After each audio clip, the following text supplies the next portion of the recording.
এটা কি মিডিয়াম টব হচ্ছে নাকি? শুকুর কিনি না, সোজা দেখা যাচ্ছে এখন তো 9 ইঞ্চির থেকে বেশি আছে। হুম, শুকুর কমে যাবে। এখানে কি 10 ইঞ্চির টব নাকি? না, এটা আবার 8 ইঞ্চি।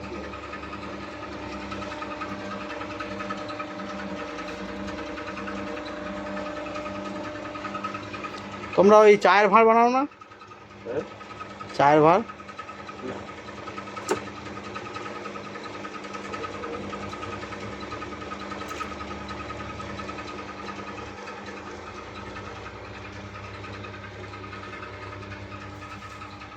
এইগুলো কি সব রোদ্দুরে শুকনো হয়ে গেছে?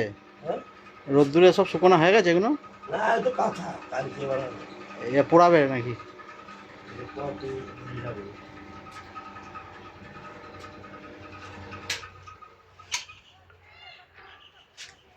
পৌষ মাসের 4-5 দিন তো পোড়া হবে।